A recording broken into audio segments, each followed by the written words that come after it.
ನಮಸ್ಕಾರ ಎಲ್ಲರಿಗೂ ನಮ್ಮ ಶಶಿ ಮನೆ ಊಟ ಚಾನಲ್ಗೆ ಸ್ವಾಗತ. ಇವತ್ತು ನಾನು ಈಸಿಯಾಗಿ ಗೋಧಿ ಉಂಡೆನ ಹೇಗೆ ಮಾಡೋದು ಅಂತ ಹೇಳ್ತಾ ಇದ್ದೀನಿ. ಇದಕ್ಕೆ 1 ಕಪ್ ಗೋಧಿ ಹಿಟ್ಟನ್ನ ತಗೊಂಡಿನಿ. ಆಮೇಲೆ 1 ಕಪ್ ಸಕ್ಕರೆನ ತಗೊಂಡಿನಿ. ಆಮೇಲೆ ಅರ್ಧ ಕಪ್ಪಿಗೆ ಸ್ವಲ್ಪ ಕಡಿಮೆ ಅನ್ನಂಗ ತುಪ್ಪ ತಗೊಂಡಿನಿ. ಆಮೇಲೆ 4 ಏಲಕ್ಕಿನ ತಗೊಂಡಿನಿ. ಈಗ ಸಕ್ಕರೆ ಪುಡಿನ ಮಿಕ್ಸರ್ಗೆ ಹಾಕಬೇಕು. ಸಕ್ಕರೆ ಮತ್ತೆ ಏಲಕ್ಕಿನ ಎರಡು ಸೇರಿಸಿ ಮಿಕ್ಸರ್ಗೆ ಹಾಕಬೇಕು. ಇದನ್ನ ಸಣ್ಣಾಗಿ ಪೌಡರ್ ಮಾಡ್ಕೋಬೇಕು.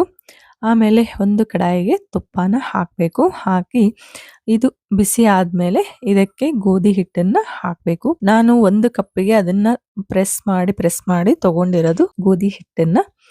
ಹಾಗಾಗಿ ಇದು ಜಾಸ್ತಿ ಇದೆ. ಹಾಗಾಗಿ ಸಕ್ಕರೆನ 1 ಕಪ್ ತಗೊಂಡಿನಿ.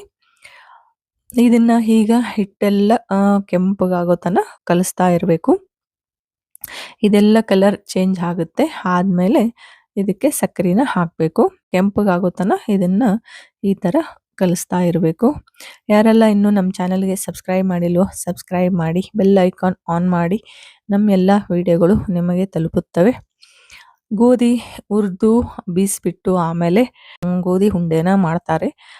ಆದರೆ ನಾವು ತುಂಬ ಸುಲಭವಾಗಿ ಮಾಡ್ಬೋದು. ಮನೆಯಲ್ಲಿ ಚಪಾತಿ ಮಾಡೋದಕ್ಕೆ ಗೋಧಿ ಹಿಟ್ಟು ಇರುತ್ತೆ.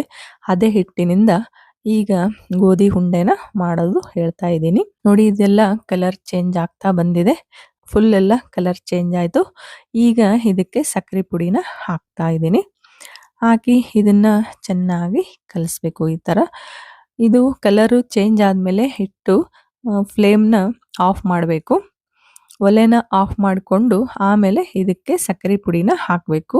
ಹಿಟ್ಟು ಬಿಸಿ ಇರುವಾಗಲೇ ಸಕ್ಕರೆ ಪುಡಿನ ಹಾಕಿ ಈ ಥರ ಚೆನ್ನಾಗಿ ಕಲಿಸ್ಬೇಕು.